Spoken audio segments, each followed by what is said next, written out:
खंदक की लड़ाई से ठीक पहले हज़रत मोहम्मद सल्लल्लाहु अलैहि वसल्लम के निर्देश पर सभी सहाबी कंधे से कंधा मिलाकर खाई खोद रहे थे।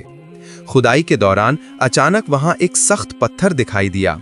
तब सहाबी रसूलुल्लाह सल्लल्लाहु अलैहि वसल्लम के पास आए और बोले, हे अल्लाह के नबी, खाई खोदते समय एक सख्त पत्थर निकला है। तब नबी जी सल्लल्लाहु अलैहि वसल्लम ने कहा, ठीक है, मैं खुद खाई के अंदर उतरूंगा। उस समय हज़रत मोहम्मद सल्लल्लाहु अलैहि वसल्लम कई दिनों से भूखे थे। खाई खोदने वाले लगभग सभी सहाबी ने 3 दिनों से कुछ नहीं खाया था। वे भूखे और प्यासे थे। इसके बाद हज़रत मोहम्मद सल्लल्लाहु अलैहि वसल्लम ने एक कुदाल हाथ में ली और पत्थर पर वार किया। उसी क्षण पत्थर टुकड़े टुकड़े होकर रेत के कणों में बदल गया। नबी के सहाबी हज़रत जाबिर रज़ी अल्लाह ताला अन्हो ने जब देखा कि विश्व नबी भूखे पेट पर पत्थर बांधे हुए हैं, तभी उन्होंने मन बना लिया कि वे अल्लाह के नबी को अपने घर में खाना खिलाने के लिए दावत देंगे। फिर वे वहां से घर लौटे और अपनी पत्नी से बोले, तुम्हारे पास खिलाने के लिए कुछ है? मैंने रसूलुल्लाह सल्लल्लाहु अलैहि वसल्लम को बहुत भूखा देखा है। इस हालत में देखकर मुझसे और बर्दाश्त नहीं हो रहा है। इसलिए मैंने फैसला किया है कि रसूलुल्लाह सल्लल्लाहु अलैहि वसल्लम को एक वक्त का खाना खिलाऊंगा। तब जाबिर रदी अल्लाह अन्हु की पत्नी ने एक बर्तन में 1 सा यानी लगभग 4 मुद, जो लगभग 1 किलोग्राम के करीब जौ था, निकाल कर कहा, इस जौ के अलावा घर में और कुछ नहीं था। जाबिर रदी अल्लाह अन्हु ने तब अपनी पत्नी से कहा, तुम जौ पीसकर रोटी बनाने के लिए आटा तैयार करो। ये बात कहकर जाबिर रदी अल्लाह ताला अन्हु सोचने लगे कि रोटी का इंतजाम तो हो ही गया, अगर साथ में और कुछ इंतजाम हो जाता तो शायद रसूलुल्लाह सल्लल्लाहु अलैहि वसल्लम बहुत खुश होते। कुछ देर बाद उन्हें याद आया कि उनके पास एक मोटा ताजा बकरी का बच्चा है। ये सोचकर उन्हें राहत मिली। अतः तुरंत वे दौड़कर हज़रत मोहम्मद सल्लल्लाहु अलैहि वसल्लम के पास पहुंचे और सलाम करके चुपचाप बोले, या रसूल अल्लाह, मैं तो गरीब आदमी हूँ, मेरे पास कोई विशेष संपत्ति नहीं है, लेकिन मेरी बहुत दिनों से इच्छा है कि आपको एक वक्त का खाना अपने घर में दावत देकर खिलाऊं। अगर आप मेरी दावत कबूल कर लेते हैं तो मेरी ये आशा पूरी होगी। उनकी ये बात सुनकर हज़रत मोहम्मद सल्लल्लाहु अलैहि वसल्लम ने ऊंची आवाज में सभी सहाबियों को संबोधित करते हुए कहा, सुनो है सहाबियों, तुम सब सुनो। आज मेरे जाबिर ने हमें अपने घर में खाना खाने के लिए दावत दी है। मैंने दावत कबूल कर ली है। तुम सब जल्दी काम खत्म कर लो। आज हम सब जोहर की नमाज के बाद जाबिर के घर खाना खाने जाएंगे। नबी जी की ये बात सुनकर सभी सहाबियों के चेहरे पर हंसी खिल उठी और जाबिर रदी अल्लाह अन्हु अत्यधिक खुशी से पागल से हो गए। इसलिए वे दौड़कर घर की ओर गए। फिर कुछ दूर जाने के बाद उन्हें याद आया कि यहाँ सहाबी लगभग 400 से 1000 तक हैं। मैं गरीब आदमी हूँ और घर में इतने लोगों को खाना खिलाने के लिए पर्याप्त खाना नहीं है, तो क्या होगा? तब जाबिर रदी अल्लाह अन्हु तूफान की गति से फिर रसूल सल्लल्लाहु अलैहि वसल्लम के पास आए और नबी को देखकर विनती करके अर्ज किया, या रसूल अल्लाह, मैंने तो सोचा था कि आप सिर्फ कुछ सहाबियों को लेकर मेरे घर खाना खाने आएंगे, लेकिन आपने तो सबको दावत दे दी है। अब 100 से मतभेद के अनुसार 1000 तक सहाबी मेरे घर जाएंगे। ये बात मैं समझ नहीं पाया था। आप तो जानते हैं मैं नितांत गरीब असहाय आदमी हूँ। अब क्या होगा? अब मैं क्या करूँगा? तब विश्व नबी हज़रत मोहम्मद सल्लल्लाहु अलैहि वसल्लम ने जाबिर रदी अल्लाह अन्हो से कहा, हे जाबिर, खाने में बरकत अल्लाह देता है, तुम कोई चिंता मत करो। तुम घर वापस जाओ और खाने का इंतजाम करो। और एक बात सुनो, तुम हमें खिलाने के लिए क्या इंतजाम करना चाहते हो? तब जाबिर रदी अल्लाह ताला अन्हो ने कहा, घर में थोड़ी मात्रा में जौ है और हमारे पास एक बकरी का बच्चा है, वे सब आपको खिलाना चाहता हूँ। तब रसूलुल्लाह सल्लल्लाहु अलैहि वसल्लम ने कहा, जब तुम मांस पकाओ तो खाना पकाने के बर्तन का ढक्कन ढक कर रखना और रोटी के लिए आटा गूंथकर एक बर्तन में ढक्कन लगाकर रखना। जब तक मैं ना आऊं तब तक दोनों बर्तनों के ढक्कन मत खोलना। विश्व नबी के मुंह से ये बात सुनने के बाद जाबिर रदी अल्लाह अन्हो बहुत खुश होकर घर लौटे। अल्लाह के रसूल ने दावत कबूल कर ली थी। जब ये खुशी की खबर उनकी पत्नी को बताई गई तो ये खबर सुनकर उनकी पत्नी भी बहुत खुश हुई। इधर जाबिर रदी अल्लाह अन्हो के 2 बेटे थे, जिनमें बड़े बेटे का नाम अब्दुल्ला था। उसकी उम्र 8-9 साल होगी। जाबिर रदी अल्लाह अन्हो ने बड़े बेटे को आवाज दी, बेटा अब्दुल्ला, इधर आओ, हमें अपनी बकरी के बच्चे को ज़बह करना है। आज अल्लाह के रसूल ने हमारे घर खाना खाने के लिए दावत कबूल की है। फिर बेटे को साथ लेकर घर से थोड़ी दूर जाकर बकरी के बच्चे को ज़बह किया और मांस काटकर पकाने के लिए तैयार किया। इसके बाद उन्होंने हांडी में मांस चढ़ा दिया और थोड़ी थोड़ी देर में सड़क की तरफ झांक कर देख रहे थे कि अल्लाह के रसूल आए हैं या नहीं। इधर जाबिर रदी अल्लाह अन्हो का छोटा बेटा घर के अंदर सो रहा था। नींद से जागने के बाद वो बकरी के बच्चे को ढूंढने लगा, क्योंकि बकरी का बच्चा उसे बहुत प्यारा था। वो हमेशा उसके साथ खेलता था। जब उसे बकरी का बच्चा नहीं मिला तो उसने बड़े भाई अब्दुल्ला से पूछा, भाई हमारा बकरी का बच्चा कहाँ है? बच्चा तो कहीं नहीं मिल रहा है। तब बड़े भाई अब्दुल्ला ने कहा, तुम तो सो रहे थे इसलिए तुम्हें नहीं पता। अब्बा जान ने आज हमारे बकरी के बच्चे को ज़बह कर दिया है। तब छोटे भाई ने कहा, भाई कहाँ ज़बह किया है, मुझे थोड़ा दिखाओ। इसके बाद बड़ा भाई अब्दुल्ला छोटे भाई को साथ लेकर उस जगह चला गया जहां बकरी के बच्चे को ज़बह किया गया था। तब छोटे भाई ने बड़े भाई से कहा, कैसे ज़बह किया है, मुझे थोड़ा दिखाओ। अब्दुल्ला तब बोला, तुम देखोगे तो यहाँ लेट जाओ। छोटे बच्चे की उम्र 2-3 साल होगी और अब्दुल्ला की उम्र 8-9 साल होगी। दोनों ही उस समय नादान थे। बड़े भाई अब्दुल्ला की बात मानकर छोटा भाई लेट गया। जब छोटा भाई वहां लेट गया तब नादान अब्दुल्ला ने छोटे भाई के गले पर जोर से चाकू चला दिया, जिसके कारण छोटे भाई के गले से खून उछलकर बाहर निकलने लगा। उसका शरीर छटपटाने लगा। ये हालत देखकर बड़ा भाई अब्दुल्ला बहुत डर गया। इसी बीच जाबिर रदी अल्लाह अन्हो फिर सड़क की तरफ आए, ये देखने के लिए कि रसूलुल्लाह सल्लल्लाहु अलैहि वसल्लम आ रहे हैं या नहीं। जाबिर रदी अल्लाह अन्हो के आने की आवाज सुनकर अब्दुल्ला वहां से भाग गया और एक खजूर के पेड़ पर चढ़ गया। जब जाबिर रदी अल्लाह पास आए तब अचानक उनकी नजर उनके छोटे कलेजे के टुकड़े बेटे पर पड़ी। उन्होंने देखा कि उनका छोटा बेटा धूल में लेटा छटपटा रहा है, इसलिए वो तेजी से उसके पास दौड़े और उसी समय उनके सीने के धन प्यारे छोटे बेटे के सीने से जान निकल गई। छोटे बच्चे का शरीर स्थिर हो गया और वो शांत हो गया। जाबिर रदी अल्लाह अन्हो को ये समझने में देर नहीं लगी कि ये घटना कैसे हुई है। तब जाबिर रदी अल्लाह अन्हो अपने प्यारे छोटे बच्चे को गले लगाकर रोने लगे। फिर खुद ही अपने मन को समझाया और बच्चे को लेकर पत्नी को आवाज देते हुए घर के अंदर आए। रसोई घर से पत्नी बाहर आई। उन्होंने पूछा, क्या हुआ है, क्यों चिल्ला रहे हो? तब उन्होंने रोते हुए कहा, पत्नी हमारा प्यारा बच्चा, हमारे सीने का माणिक अब नहीं रहा, वो हमें छोड़कर हमेशा के लिए चला गया है।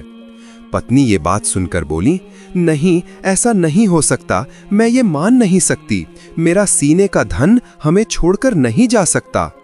जाबिर रदी अल्लाह अन्हु तब पत्नी को समझाया, पत्नी सब्र करो, धैर्य रखो, बिल्कुल भी मत रो। आज रसूलुल्लाह सल्लल्लाहु अलैहि वसल्लम हमारे घर आएंगे।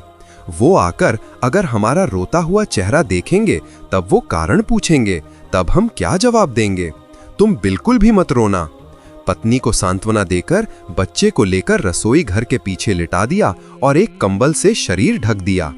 इसके बाद बड़े बेटे अब्दुल्ला को ढूंढने के लिए जाबिर रदी अल्लाह अन्हु फिर सड़क की तरफ आगे बढ़े। उन्होंने अब्दुल्ला को पुकारना शुरू किया।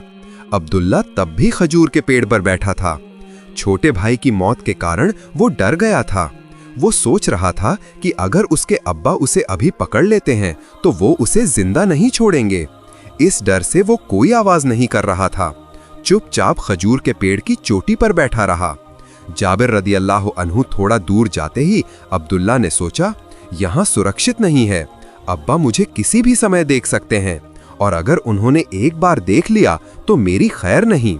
इसलिए जैसे ही अब्दुल्ला खजूर के पेड़ से नीचे उतरने लगा, उसका पैर फिसल गया और वो धड़ाम से जमीन पर गिर गया और उसे बहुत चोट लगी। जब जाबिर रदी अल्लाह अन्हो ने कुछ गिरने की आवाज सुनकर पीछे मुड़े तो उन्होंने देखा कि अब्दुल्ला खजूर के पेड़ के नीचे पड़ा छटपटा रहा है। इसलिए वो तुरंत दौड़कर बड़े बेटे अब्दुल्ला के पास आए और उसे गले लगा लिया। तब तक खजूर के पेड़ से गिरने की चोट सहन न कर पाने के कारण अब्दुल्ला की जान निकल चुकी थी। कुछ ही पलों के अंतराल में उनके दो प्यारे कलेजे के टुकड़े दोनों मर चुके थे। इस दुख, इस कष्ट को सहना कितना कठिन था। ये कितनी हृदय विदारक घटना थी, इसे शब्दों में बयां करना असंभव है। उन्होंने बड़े बेटे अब्दुल्ला को गोद में लेकर रोते रोते फिर अपनी पत्नी को बुलाया। पत्नी, तुम कहाँ हो? पत्नी के उस समय सीने में बहुत दर्द था। पत्थर से दबाकर रोटी बनाने के लिए आटे का खमीर बना रही थी। पति की आवाज सुनकर चौंक गई। जल्दी से रसोई से बाहर आई। आकर देखा पति अपने बड़े बेटे अब्दुल्ला के बेजान शरीर को गले लगाकर रो रहे हैं। ये दृश्य देखकर वो खुद को रोक नहीं पाई। चिल्लाकर कहने लगी, ये नहीं हो सकता, मैं ये नहीं मान सकती। आज अल्लाह के रसूल ने हमारे घर दावत कबूल की है और आज ही हमारे कलेजे के टुकड़े हमें ऐसे धोखा देकर चले जाएंगे। मैं ये नहीं मान सकती। तब जाबिर रदियल्लाहु अन्हु ने कुछ शांत स्वर में पत्नी से कहा, पत्नी, तुम इतनी रोना धोना मत करो। घटना को समझ नहीं पा रही हो। मेरा मन कह रहा है कि हमारी कठिन परीक्षा चल रही है। इस परीक्षा में हमें फेल होना नहीं चलेगा, हमें पास होना ही होगा। तुम धैर्य रखो, रो मत, शांत हो जाओ, घर जाओ और खाना बनाओ। अभी अल्लाह के रसूल हमारे घर आएंगे। अगर वे आकर देखें कि तुम और मैं दोनों रो रहे हैं तो वे किसी भी कीमत पर हमारे घर का खाना नहीं खाएंगे। हम रसूल को अपनी जान से भी ज्यादा प्यार करते हैं, यहाँ तक कि अपने बच्चों से भी ज्यादा प्यार करते हैं। हमें कष्ट हो तो उसमें कोई दुख नहीं, लेकिन हम अपने रसूल के मन को कोई कष्ट नहीं दे सकते और देंगे भी नहीं। यह कहकर जाबिर बड़े बेटे अब्दुल्ला को लेकर रसोई के पीछे छोटे बेटे के पास सुला दिया और एक कंबल से ढक दिया। घर में घुसते ही सड़क की ओर देखा। उन्होंने देखा कि अल्लाह के रसूल ऊंट की पीठ पर सवार होकर उनके घर की ओर आ रहे हैं। पीछे सहाबियों की लंबी कतार दिखाई दी। इसलिए वो दौड़कर सड़क की ओर गए और रसूल सल्लल्लाहु अलैहि वसल्लम को बुलाकर कहा, अहलान सहलान या रसूल, यह कहकर स्वागत किया। इसके बाद उन्हें घर के अंदर ले आए। पत्नी को आवाज देकर कहा, अल्लाह के रसूल हमारे घर आए हैं, जल्दी खाना परोसने की व्यवस्था करो। तब उनकी पत्नी ने आटे का खमीर रसूल सल्लल्लाहु अलैहि वसल्लम के सामने रखा। उन्होंने उसमें थोड़ा थूक मिलाकर बरकत की दुआ की। इसके बाद मांस की हांडी के पास गए और उसमें भी थोड़ा थूक मिलाकर बरकत की दुआ कर दी। इसके बाद कहा कि तुम चूल्हे के ऊपर से इस हांडी को नीचे मत उतारना, तुम वहीं से सब्जी लेकर परोसना। इसके बाद रसूल सल्लल्लाहु अलैहि वसल्लम को घर के अंदर बिठाने की व्यवस्था की। दस्तरखान बिछा दिया, साथ में कुछ सहाबियों को भी बिठाया और सभी सहाबियों को घर के आंगन में बैठने दिया। इसके बाद जाबिर रदियल्लाहु अन्हु ने विश्व नबी को घर के अंदर जाने का अनुरोध किया। अल्लाह के रसूल जब घर के अंदर एक पैर रखे थे और दूसरा पैर बाहर था, ठीक उसी समय अल्लाह के हुक्म से फरिश्ता हजरत जिब्राइल अलैहिस्सलाम वहां आए। उन्होंने रसूल सल्लल्लाहु अलैहि वसल्लम को सलाम किया और कहा, हे अल्लाह के रसूल, मैं आपके लिए अल्लाह की ओर से संदेश लेकर आया हूँ। अल्लाह पाक ने आपसे कहा है कि आप जब जाबिर के घर खाना खाएंगे तब आप उसके 2 बेटों को लेकर एक साथ बैठकर खाना खाएंगे। यह कहकर हजरत जिब्राइल अलैहिस्सलाम अदृश्य हो गए। इसके बाद रसूल सल्लल्लाहु अलैहि वसल्लम घर के अंदर घुसने के बाद पैर फिर बाहर की ओर निकाले और जाबिर रदियल्लाहु अन्हु से कहा, जाबिर, तुम्हारे तो 2 बेटे हैं, वे कहाँ हैं? तुम उन्हें बुलाओ, हम एक साथ बैठकर खाना खाएंगे। जाबिर रदियल्लाहु ताला अन्हु तब बोले, या रसूल, वे तो छोटे बच्चे हैं, शायद कहीं होंगे, आप सब मिलकर खाना खा लीजिए, वे बाद में खा लेंगे। तब रसूल सल्लल्लाहु अलैहि वसल्लम ने कहा, नहीं, तुम उन्हें अभी बुलाओ। लेकिन जाबिर रदियल्लाहु अन्हु ने तब कहा, वे बाद में खा लेंगे, आप लोग शुरू करें। तब रसूल सल्लल्लाहु अलैहि वसल्लम ने थोड़ी सख्ती से कहा, जाबिर, तुम समझ नहीं रहे हो, अपने बेटों के साथ एक साथ खाना खाना ये मेरी इच्छा नहीं है, ये अल्लाह की इच्छा है। तुम और देर मत करो, जल्दी से बेटों को मेरे पास ले आओ। तब हजरत जाबिर रदियल्लाहु अन्हु कुछ देर चुप रहे। इस बार रसूल सल्लल्लाहु अलैहि वसल्लम के कान में घर के अंदर से किसी के धीरे धीरे रोने की आवाज आई। तब रसूल सल्लल्लाहु अलैहि वसल्लम ने कहा, हे जाबिर, घर के अंदर कौन रो रहा है? तब जाबिर रदियल्लाहु अन्हु ने कहा, हुजूर, मेरे साथ आइए, आपको अपने सभी सवालों के जवाब मिल जाएंगे। ये कहकर जाबिर रज़ियल्लाहु अन्हु रसूल सल्लल्लाहु अलैहि वसल्लम को साथ लेकर रसोई घर के पीछे की ओर गए। उन्होंने कंबल से ढके 2 शरीर दिखाए और कहा, ये मेरे बच्चे हैं, ये मेरे दिल के टुकड़े हैं, यहाँ सोए हुए हैं, वे हमें छोड़कर चले गए हैं और जीवित नहीं हैं। ये सुनकर रसूल सल्लल्लाहु अलैहि वसल्लम निस्तब्ध हो गए, कुछ देर चुप रहे। इसके बाद जाबिर रज़ियल्लाहु अन्हु से कहा, अरे जाबिर, तुम इतने कठोर पिता हो ये मैं पहले नहीं जानता था। तुम्हारे कलेजे के टुकड़े तुम्हें छोड़कर चले गए हैं, फिर भी मुझे खिलाने के लिए पागल हो गए हो। यहाँ तक कि मुझे अंदाजा भी नहीं लगाने दिया। तुम्हारे सीने में दुख का पहाड़ है, तुम मुझसे इतना प्यार करते हो। फिर रसूल सल्लल्लाहु अलैहि वसल्लम जमीन पर बैठ गए और दोनों बेटों की सीने पर दोनों हाथ रखकर कहा, हे जाबिर के बेटो, मैं अल्लाह का रसूल हूँ, तुम्हें बुला रहा हूँ, तुम उठो और मेरे साथ खाना खाओ। नबी जी के ये बात कहने के साथ ही अल्लाह के दरबार में वो कबूल हो गया। बेटों की जान फिर से उनके सीने में लौट आई, जीवित हो गए दोनों भाई। इस बार रसूल सल्लल्लाहु अलैहि वसल्लम उन दोनों भाइयों को गले लगाकर घर के अंदर लाए और खाना खाने बैठ गए। तब नबी जी ने सभी सहाबियों को संबोधित करते हुए कहा, हे सहाबियों, तुम सब सुनो, आज तुम जितनी चाहो रोटी खाओ, जितना चाहो मांस खाओ, लेकिन हड्डियां मत चबाना और चूस चूस कर खाना। तब रसूल सल्लल्लाहु अलैहि वसल्लम ने हजरत जाबिर रज़ियल्लाहु अन्हु से कहा, हे जाबिर, तुम सबको खाना तैयार करके दो। तब जाबिर रज़ियल्लाहु अन्हु ने खाने के पतीले का ढक्कन हटाकर हाथ अंदर डाला और उसमें से मांस और रोटी सबको देने लगे। इसके बाद सभी का पेट भर जाने के बाद हजरत मोहम्मद सल्लल्लाहु अलैहि वसल्लम ने हजरत जाबिर से कहा, हे जाबिर, अब तुम मांस और रोटी का ढक्कन खोलो। हजरत जाबिर रज़ियल्लाहु अन्हु ने मांस और रोटी का ढक्कन खोलते ही देखा, पहले की तरह सारा मांस पतीले में मौजूद है, एक टुकड़ा मांस भी कम नहीं है और रोटी पहले जितनी की उतनी ही है।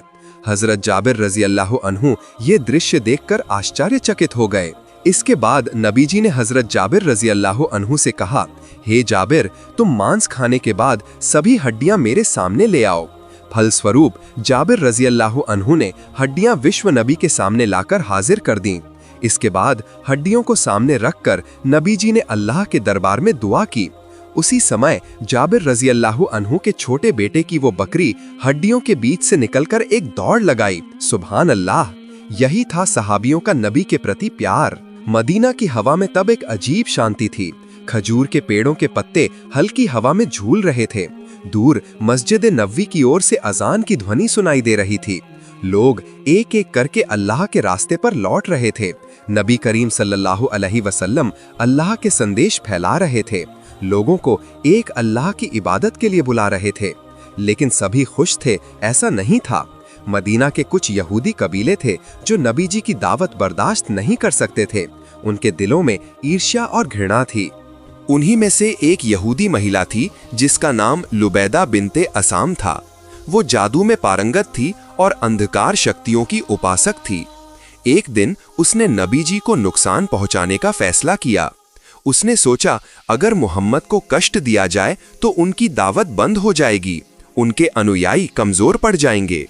इसके बाद एक दिन उसने चतुराई से नबी जी द्वारा इस्तेमाल की गई एक कंघी प्राप्त की। उस कंघी में नबी जी के बालों के कुछ गुच्छे थे। लुबैदा ने उन बालों को लेकर एक धागे में 11 गांठें बांधी और हर गांठ पर जादू का मंत्र पढ़ा और शैतान का नाम उच्चारण करके फूंक मारी। फिर उस गांठ बंधी वस्तु को एक खजूर के सूखे छिलके के अंदर रखकर जरवान नामक एक पुराने कुएं के अंदर फेंक दिया। उधर कुछ ही दिनों में जादू का असर पैगंबर पर दिखने लगा। वे धीरे धीरे कमजोर होने लगे। शरीर में दर्द शुरू हो गया। कभी मन उदास होता, कभी लगता कि उन्होंने कुछ किया है और कभी लगता कि नहीं किया है। सहाबा उन्हें देखकर चिंतित हो गए, लेकिन पैगंबर ने किसी को दोष नहीं दिया। वे नमाज पढ़ते, कुरान पढ़ते, दुआ करते और कहते, मेरा रब ही मेरा सहायक है। दिन इसी तरह बीत रहे थे।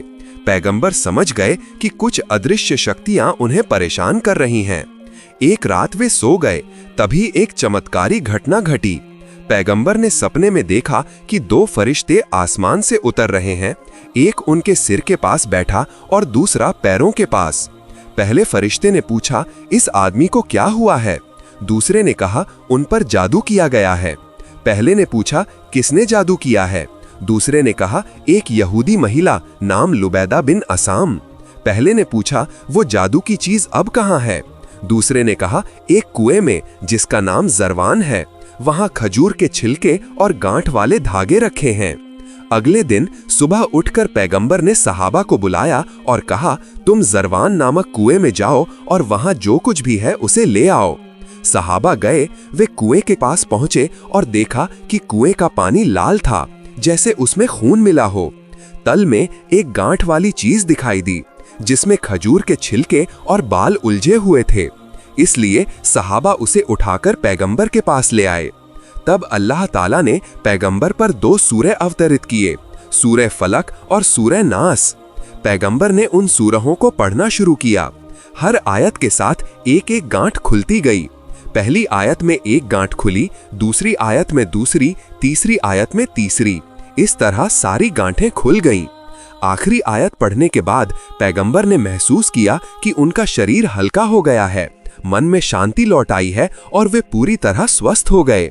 सहाबा खुशी से रो पड़े, लेकिन उस जादूगरनी पर गुस्सा भी महसूस किया।